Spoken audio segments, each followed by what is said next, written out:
in Cena's final match, Cena's last ever wrestling match, something we have not seen him do in what, 20 years, um, even longer than that.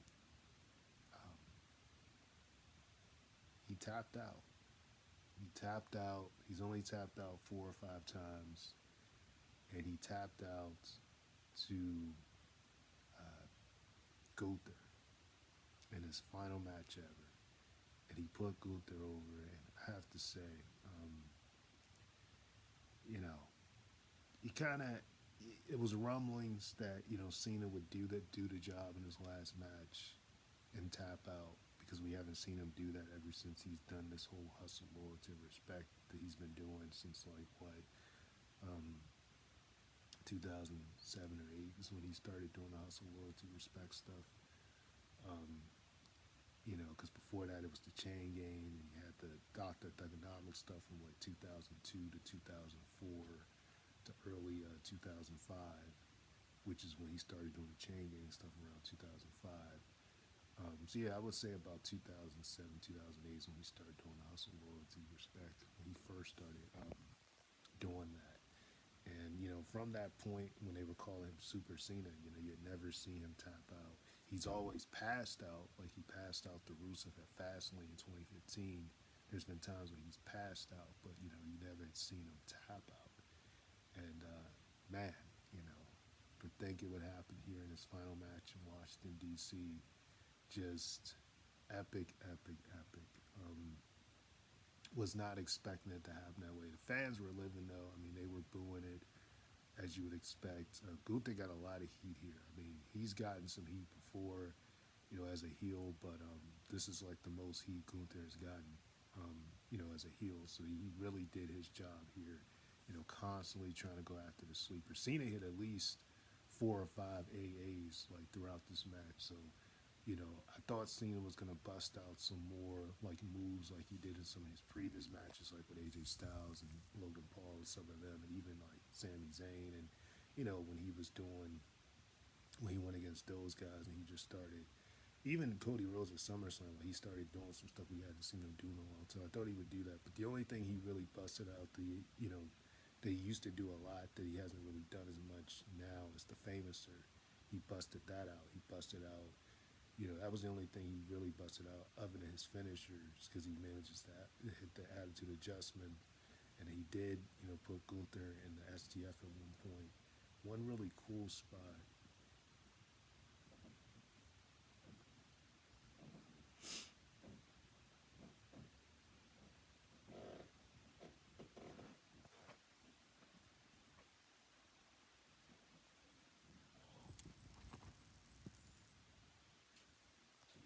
One really cool spot is when he hit the AA on Gunther through the announce table. That was really cool. Fans were really going out for that. That was probably one of the biggest spots of the match when Gunther got too carried away, because Gunther hit Cena with a lot of chops, quite a few power bombs. Cena was kicking out of everything. Gunther was kicking out of all that. He even kicked out of the Super AA from the top rope. Between the Super AA, the AA hit him on the announce through the announce table that broke the announce table, and it was at least 2 other AAs that he hit. He got to hit one last five knuckle shuffle. He tried to do it again. No, he had 2 5 knuckle shuffles, but when he tried to do it a third time, he told the fans, "This is the last one." Gunther countered it. So Gunther was definitely the aggressor. Constantly chopping Cena. Trying to put him in the sleeper. Cena did put Gunther in a sleeper at one point, but Gunther got out of it. He put his foot on the ropes, because the fans were chanting at Gunther, "You tapped out," alluding to when he tapped out to Jey Uso at WrestleMania early in the year. But Gunther was just the aggressor. He was just the aggressor throughout the match. And, like I said, I have to say, because the fans were chanting, "Cena, you still got it," at one point, but they were really booing Gunther. And for this to be Cena's last match, I mean, he pulled out all the stops as much as he could.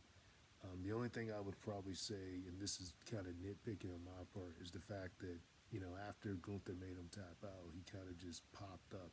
Like after Gunther left the ring, he was smiling and stuff. So it was almost like he almost no-sold being put in the sleeper and stuff. That would probably be my only nitpick about like after Gunther left, because when Gunther left, the fans were booing, you know, um, and they were just they were just not happy, and the shock that the crowd looked, with Cena tapping out was just insane. Everybody was just shocked, like all the fans. And I wish I could have been there live with it being in DC, but like all the fans were shocked. They didn't know what to think, how to feel. It was just insane, and it just man, I just was not expecting it. I was not expecting it, and yeah, Cena's last match. This guy started in 2002. I was 2 years old. Now I'm 26, and he's pretty much been. Well, he started in WWE in 2002. He was in OVW prior to getting called up to the main roster. In 2002, June 27th, when he got called up, and I was 2 years old, and just to see how much he's done since that point, you know, from that version of Cena, who accepted Kurt Angle's open challenge, to really not doing too much, and this, he did beat Chris Jericho at Vengeance, which was a big shocker. Um, like that was like the only pay per view he wrestled against Jericho. Was it Vengeance or what? I don't know, but that was the only pay per view he wrestled Jericho in 2002. Only pay per view he wrestled, and he turned heel on Billy Kidman later in the year, and that's when he started the Doctor Thugonomics stuff with the rapping and stuff, and from there he just really uh, became really big, at that point, and that really got him over, as a heel, and beautiful guys like Lesnar and all those guys, um, you know, and Undertaker and stuff, and it just it's crazy to think, you think about all the moments Cena's had. I thought the tributes were really good. A lot of guys they were showing throughout the night that were in the crowd: Sami Zayn, Kevin Owens, you know, some other celebrities was out there that weren't wrestlers. I can't think of all their names right now, but a lot of people that were out, to see Cena. Mark Henry was out there. A lot of people was out there to see Cena, and it just at the end it was a touching way for him to go, taking his boots off and everything, which is typically what they do when they retire. But I just the tapping out part, I wasn't expecting it, but at the same time, it seemed like the thing Cena would do, in his last matches, tap out. It's just the fact that he popped right back up afterwards. That was the only thing. But yeah, man. I mean, what a way to end the show. Cena's final match, and I'm glad that this did close, because there were actually things that Cena wanted to open the show. But if he opened and tapped out, like the fans, it would have been hard for the fans to be invested in the rest of the show.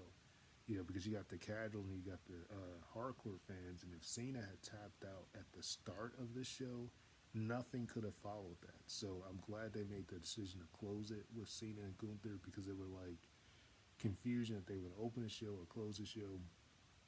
I'm glad that they decided to close it, because it would have been a terrible decision had they opened the show, because nothing would have been able to follow that. Like the fans looking the way they looked with Cena tapping out, and then him like bowing down, Cody Rhodes and CM Punk coming in the ring. And I got a little bit more to say about Cody Rhodes, but then coming in the ring, giving him the title, and him holding their titles up high, and just that tribute they showed at the end, like that was just classic, just amazing. But love him or hate him, and definitely Cena has had his ups and downs. He had a lot of hate at one point, and even in the mid 2010s, because that's when he was really being over pushed, and there were times where you've heard of stories that's come out, with Cena and other wrestlers, some things he may have said backstage or things like that. But there's no denying, you know, just how far he's come, Do I think he's the greatest of all time? I mean, I think that's subjective. I really can't say anybody in particular I would say is the greatest of all time, but um, his accolades and the things that he's done, it's definitely, you know, it's definitely up there. Um, and he's definitely one of the goats. I will say that.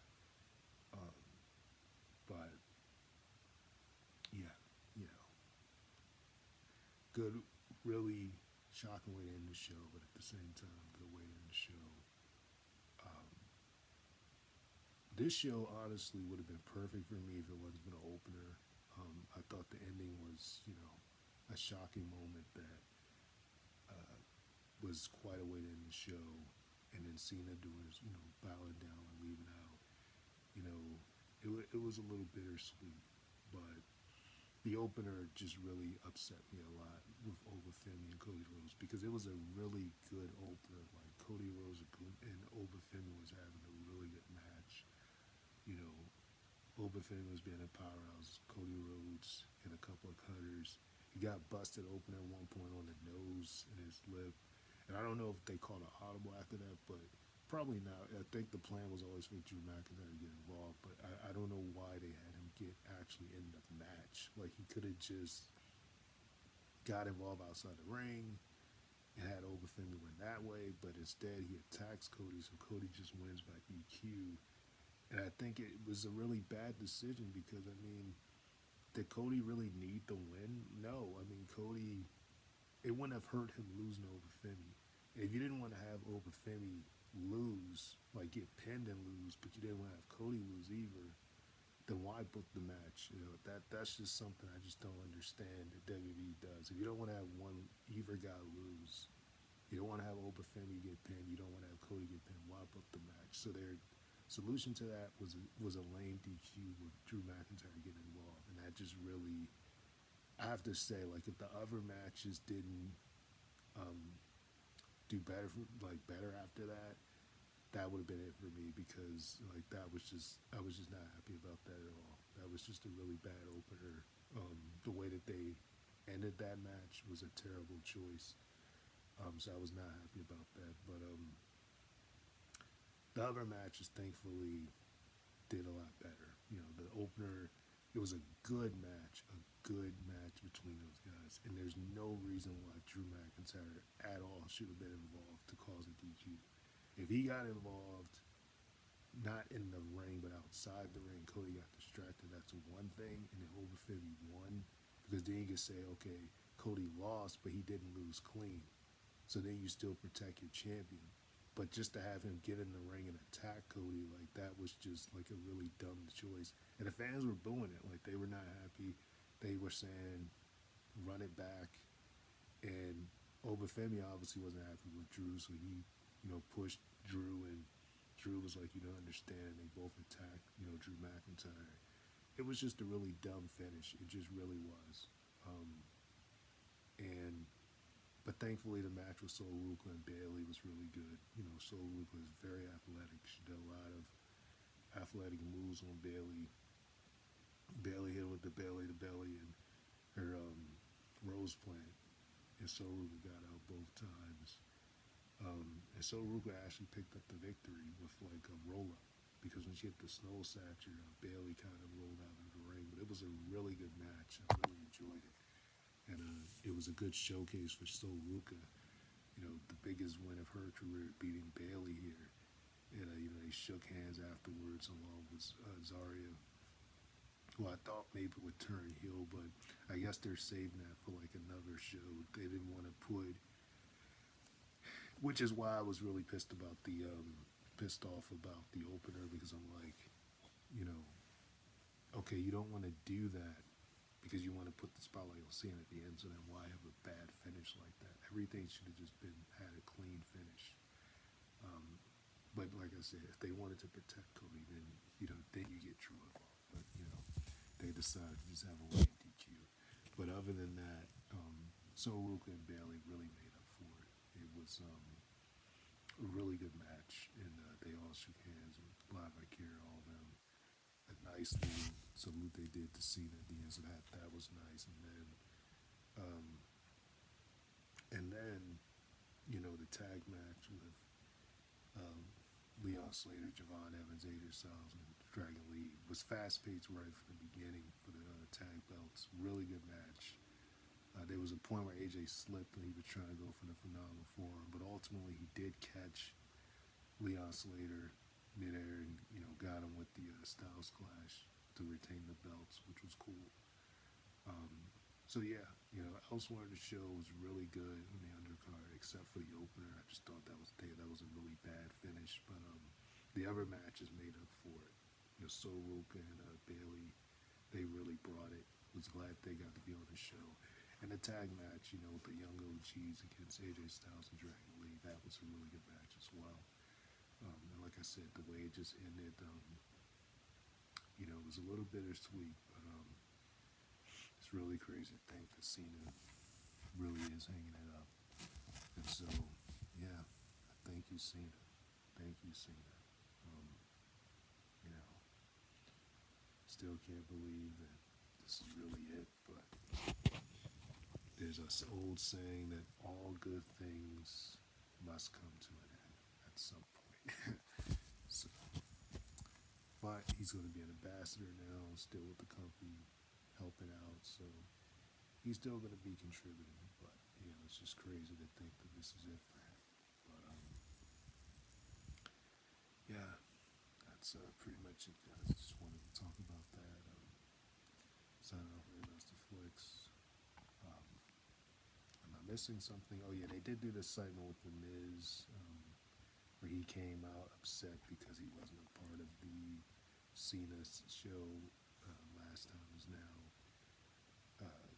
and it was just an angle, just to get him on the TV. Then our group came out. It was like, you took somebody's spot from the tournament, and then Joe Henry came out and attacked the Miz. So nice little way for Joe Henry to show up on Cena's final night, especially since we're not going to get to see we would never get to see Joe Henry against Cena, which was something people wanted to see. But it was a nice way to get him on the show, with Cena's final night. So yeah, it's crazy to think that that's the case. But man, I have to say, yeah, he just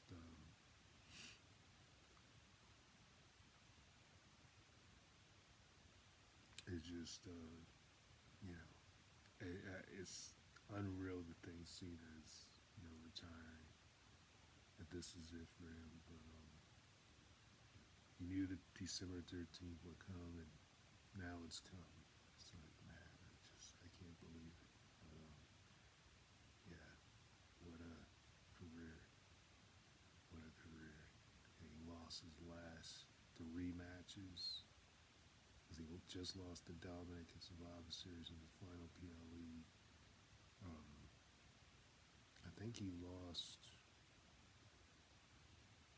Well, no, he lost his final 2 because he did beat Dominic in Boston in his second to last Raw. He did beat Dominic in Boston. So that was the last time he won. And his final victory at PLE was against AJ Styles, the crown jewel. So, yeah, it's crazy to think about it. But yeah, he's riding off in a sense. Thank you, Cena. And yeah, this is pretty much it, guys.